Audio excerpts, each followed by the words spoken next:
Apa sih syariat itu? Apa sih thariqat? Apa sih hakikat? Apa sih makrifat? Kita urai.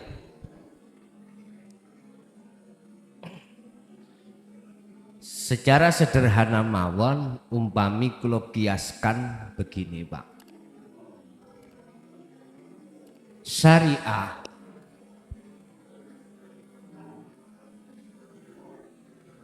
adalah minangka diumpamakan sebagai kendaraan. Kendaraan itu akan menghantarkan satu tujuan. Sedangkan thariqah adalah jalan. Iki mau kendaraan. Iki jalan.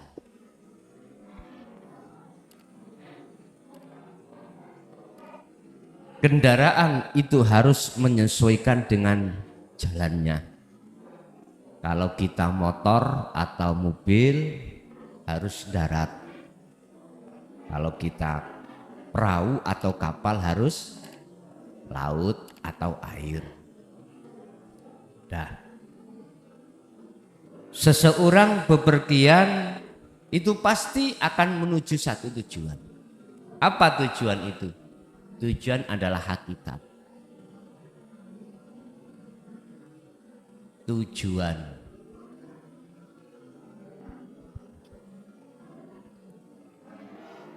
Sebetulnya sebelum panjenengan kita sampai di sini, di rumah tadi sudah ada hakikatnya.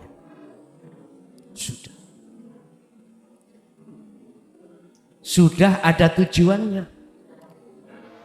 Lah tujuan ini numpak atau tumpak, numpak itu bahasa Indonesia nih Pak. Naik terhadap kendaraan atau syariat ini untuk menyatakan hakikat yang disebut makrifat.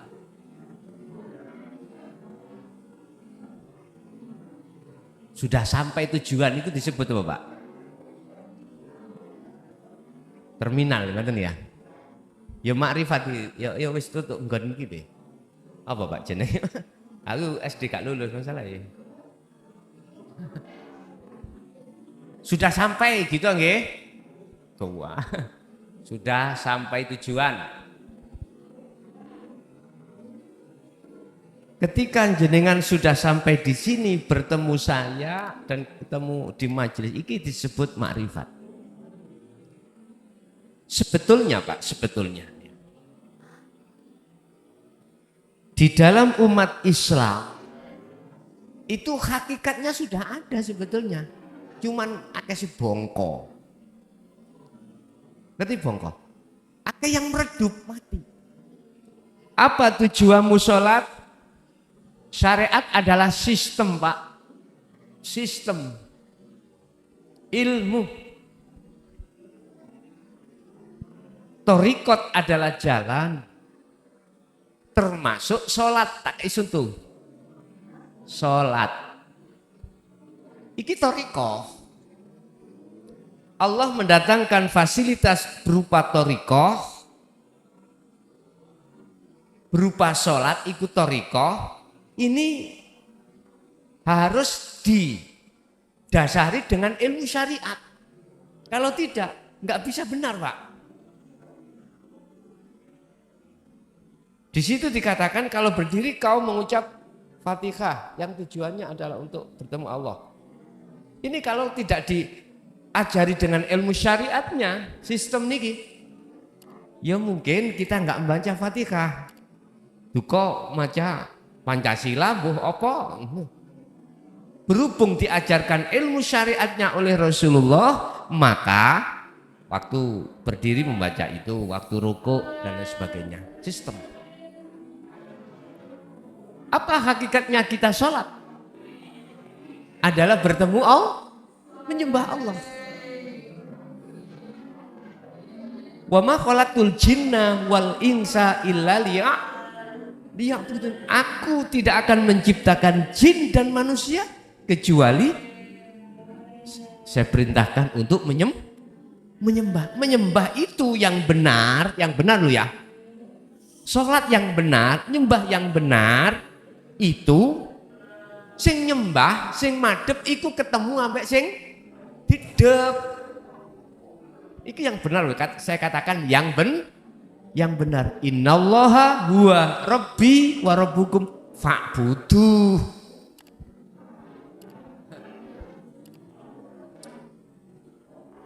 Innallaha huwa rabbi wa rabbukum fa'buduh.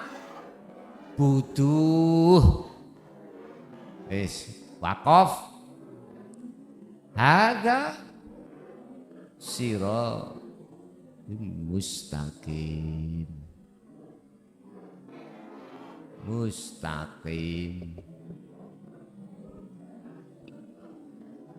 Sesungguhnya Allah, huwa ya Allah iku rabbi wa rabbukum, Tuhanku dan Tuhanmu. Ya fa'budu, nyembah hu ing Rabb mang Allah. Hu ing Allah. Allah sing pundi yen kau lho antara sampean kali kula iki Allah. Yang laisa kamislihi syai'. Hadza utawi nyembah sing bener iku sirat. Sirat iku dalan, Pak. Ya. Mustaqim kang jejeg, gak tolah-toleh, undi. Allahu Akbar. Arek cilik mburi rawam ya. Subhanallah. Rawamnya akhirnya neng ati goblok nek nang masjid ojo rame mulya kok nak ngoten nggih. Akhirnya ngelokno arek terganggu mboten? Bukan perkara arek cilik ganggu mboten. Ya kita sendiri. Sing nekakno arek cilik rame sapa?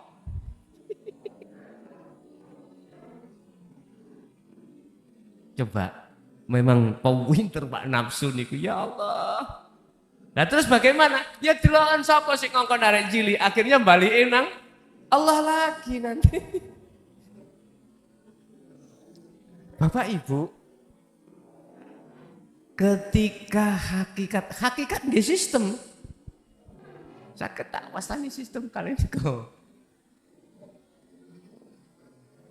Nek syariat iku sistem kanggo ngajarno ngelmu jasad, ibadatul jawareh. Nek hakikat ilmu tauhid iku sistem kanggo ngajarno ruh supaya fa'budu niki bener. Jadi thariqah niku, kula mboten bahas thariqah kumpulan organisasi niku senes lho Pak ya. Senes. Thariqah hakikatnya itu semua aktivitas yang diberikan oleh Allah untuk memfasilitas jenengan bertemu Allah. Dalilnya di, ya kok mau. Aku tidak akan merintah, tidak menciptakan jin dan manusia kecuali menyembah padaku. Artinya jenengan dahar ya apa bernilai nyembah. Tidak hanya salat lho Pak nggih. Bahkan jenengan nang WC ikut dadi nilai nyembah. Dikatakan nilai nyembah yang benar, Anda bertemu Allah di situ. Makrifat apa makrifat? Sudah sampai pada tujuan.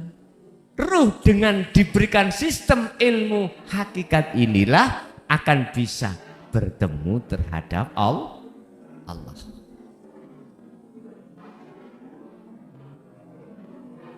Nek uraian apa sing jenengan kiaskan lisan banyu sujud tersebut iku bentuk proses ngilmu di dalam thariqah yang diajarkan kita. Laksana gini. Intine ngeten tok. Syariat dan thariqah adalah perilaku jasad. Hakikat dan makrifat iku perilaku ruh. Wis kesimpulan teng mriki. Pertanyaan yang terakhir, lebih baik yang mana? ngibadah bangsa jasad dan bangsa ruh. Jawab kula ngeten, karo-karone iku tinggal jenengan iki bagaimana menseimbangkan antara jasad dengan ruh, antara syariat dengan hakikat, terserah. Tapi saya tidak menyalahkan yang mempunyai kefahaman yang kuat mengatakan bahwasanya lebih baik. Akhirnya ini aku mangan sing penting eling. Sing penting ketemu Gusti Allah, mbok ndinggon. Gak harus jasadku melakukan sholat ini. Ada yang seperti itu, Pak. Saya tidak pernah menyalahkan. Itu kan urusan lu, urusan gue, dewi-dewi terserah. Makanya di situ muncullah pelaku-pelaku si salik nuju suluk na Allah itu ada sistem majedubun dan wasilun. Mboten kula mboten wani nyalahno sing majedubun, mboten wani. Wis. Tadi yang mengatakan lebih baik ngibadah kang bangsa niki ruhani daripada jasmani.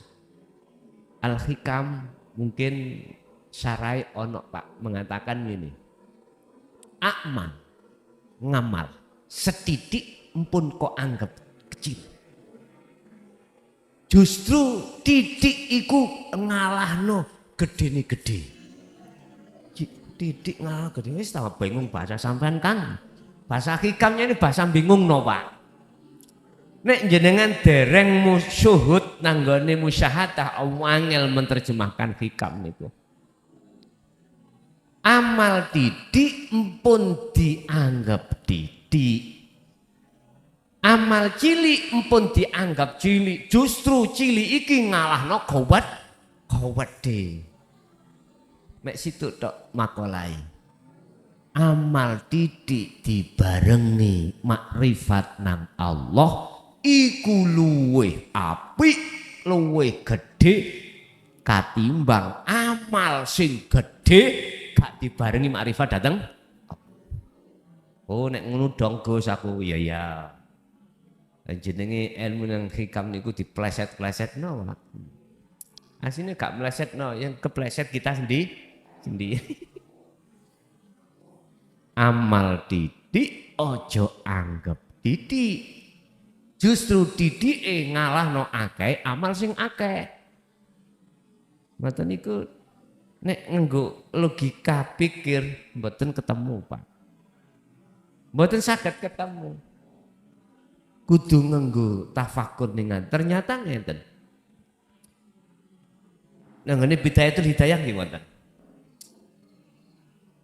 Salat sak rakaat kok barengi zuhud nang Allah iku luwih apik katimbang kuwi 70.000 rakaat sing gak kok barengi zuhud nang Allah. Apa sih zuhud? Ya enggak ada bedanya dengan makalah sing ngarep mang ketemu Gusti Allah.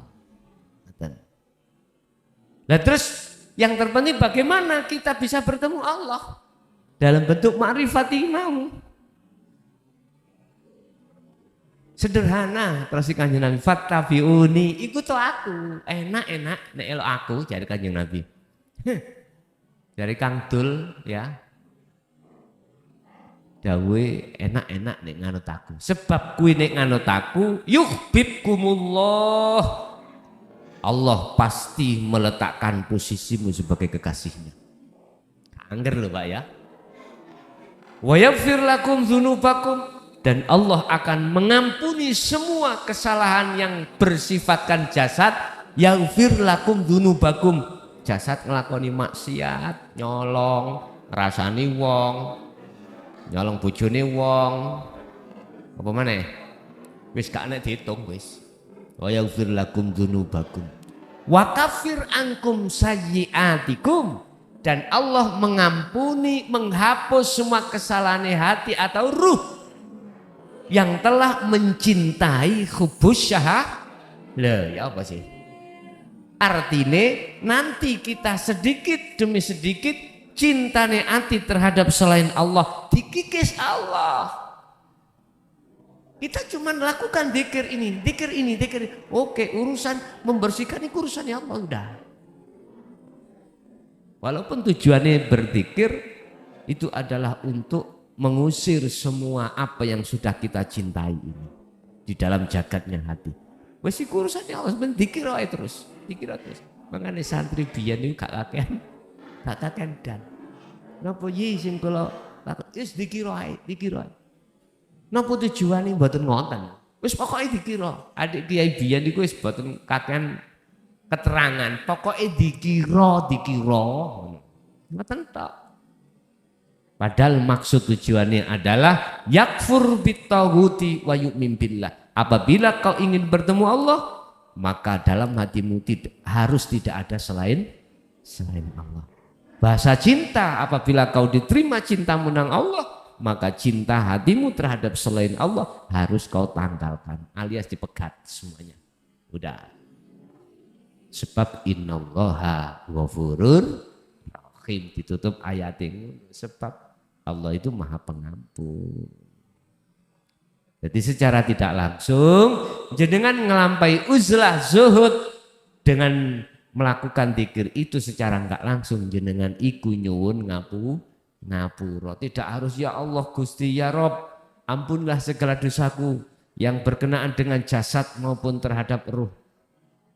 Gak usah seperti itu, jenengan melakukan zikir itu sudah otomatis meninggalkan selain Allah dan wayu'min billah dan menuju pada Allah. Itu Mbak ya. Jadi kalau lebih baik mana antara ibadah kang bangsa jasad ambek ruh? Jawab kula ningali. Nek gawe memakai sistem majedubun ya luwe apik iki. Akhirnya bagaimana? Akhirnya kita sembrono dengan hukum syariat, makai majedubun. Lah apakah itu salah? Saya katakan mukhlason gak wani nyalahno. Paham ya? Karena apa? Semua itu karena Allah juga. Aku gak memandang dirimu yang tidak melakukan patuh dengan hukum syariat, enggak. Aku memandang Allahnya yang berperan di situ, sehingga disitulah saya tidak bisa untuk menyalahkan. Cuman bedanya mek ngeten wong beda. Nek sampai memakai karo-karone padha apike, ndukur ya penting, tapi nisor iki luwih penting.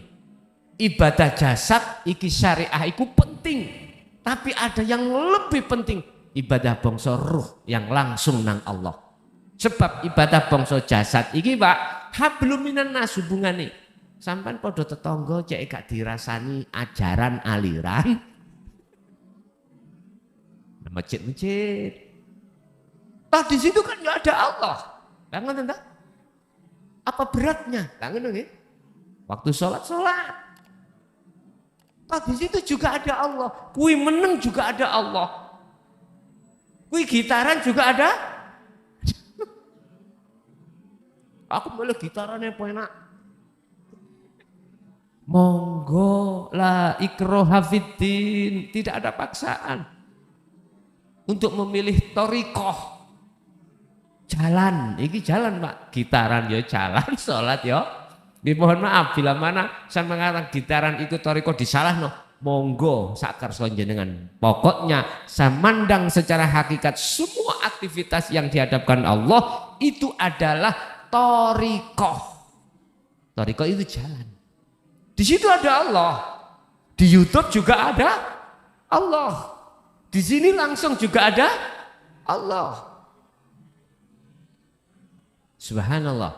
Tinggal kita memandang dari mana. Makanya tadi aku enggak menyalahkan mereka yang berpendapat gak sah sampai niki baiat di YouTube gak sah. Tak hargai. Karena panjenengan masih melihat makhluk. Apa bedanya YouTube dengan saya? Makhluk toh? Makhluk. Ayo Gus, tapi yo gak cocok lah, boleh gak nggawa gula kopi lah. Wis. Sebab iki memang koyoke ben disawang menungso.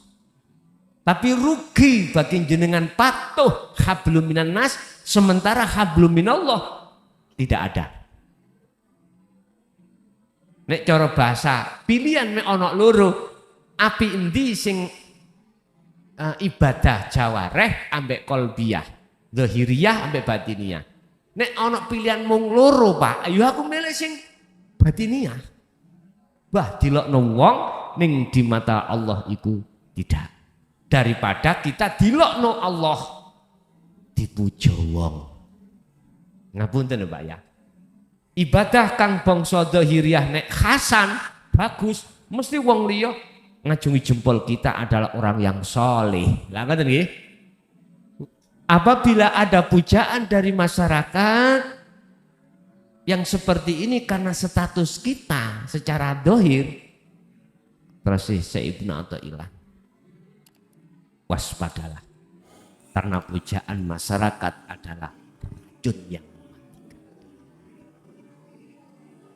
otomatis gumedhe Pak kula Pak. Wah, mengkorok mriki.